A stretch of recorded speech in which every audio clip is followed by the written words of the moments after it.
রাজনৈতিক আশ্রয় না পাইলে কোনো সিন্ডিকেটের অস্তিত্ব জমিনের উপরে থাকবে না। বাজারে কোনো নিত্যপণ্যের দাম কি 1 টাকা কমেছে? তাইলে কর কমানোর পরে কমে না কেন? চাঁদাবাজি কি কমছে না বাড়ছে? আগে তো অন্তত পক্ষে ঢাকার রাজপথ কেউ সাদা চিহ্ন দিয়ে বিক্রি করে নাই দোকানদারদের হাতে। এই সরকারের আমলে তাই হয়েছে। লজ্জা, রাজনৈতিক পরিচয় হয়েছে, রাজনৈতিক কুটির জুড়ে হয়েছে। আজকে আমি নারায়ণগঞ্জে ব্যবসায়ীদেরকে নিয়ে বসেছিলাম। শীর্ষস্থানীয় কিছু ব্যবসায়ী বন্ধু বোবা কান্না বলতে চায় না।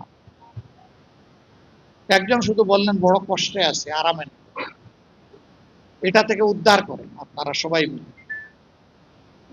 এরপরে তিনি একটু আবার মুখ খুললেন, খুলে কিছু কথা বললেন।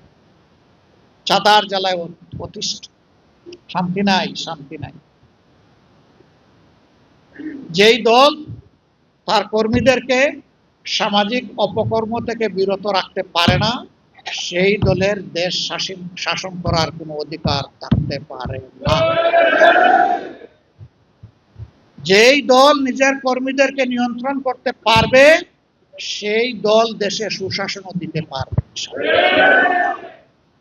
বিচারের ভার জনগণের হাতে।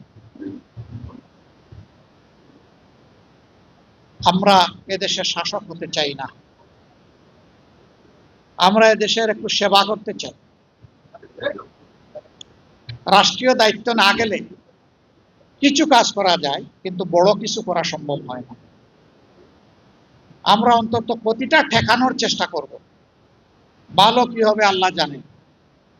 আমাদের একটা বাজেট দেওয়া হয়েছে, 50-60 আইটেমে কর কমায় দেওয়া হয়েছে। বাজারে কোনো নিত্যপণ্যের দাম কি 1 টাকা কমেছে? তাইলে কর কমানোর পরে কমে না কেন? কারণ সব জায়গায় সিন্ডিকেট। এই সিন্ডিকেট আবার রাজনৈতিক দলের সাথে সম্পৃক্ত। রাজনৈতিক আশ্রয় না পাইলে কোনো সিন্ডিকেটের অস্তিত্ব জমিনের উপরে থাকবে না। এই প্রশ্রয় সিন্ডিকেশন চালানো হয়। তো এই বাজেটে অনেক কর ছাড় দিলেন, সেখানে যদি জনগণের জীবনে কোনো পরিবর্তন না আসে, ইতিবাচক পরিবর্তন, স্বস্তি না আসে, তাহলে এটার বেনিফিট কে নিচ্ছে? আমরা চাই ব্যবসায়ীরাও বাঁচুক, আমরা চাই জনগণও বাঁচুক। কিন্তু ব্যবসাও, আজকে একজন বললেন নারায়ণগঞ্জে যে কতিপয় সিন্ডিকেটের হাটে এটা বন্দী হয়ে গেছে, এখন আমরা সাধারণ ব্যবসায়ীরা আর ব্যবসার সুযোগ পাচ্ছি না। অবশ্য মুন্সিগঞ্জ এই জেলার নাম পবিত্র একটা নাম মুন্সি, তাই না? মুন্সি হইলেই একটা পবিত্র ভাব বোঝা যায় যে এখানে অনেক আল্লাহর নেক বান্দাগণ ছিলেন। এই নামের খাতিরে আমি বিশ্বাস করি যে মুন্সিগঞ্জে কোনো চাঁদাবাজি হয় না, ওইখানেও হয়। এই নামটাকে সম্মান করে চাঁদাবাদ দেওয়া গেল না। সারা বাংলাদেশের একই চিত্র, রাজধানী থেকে প্রত্যন্ত গ্রাম একই চিত্র।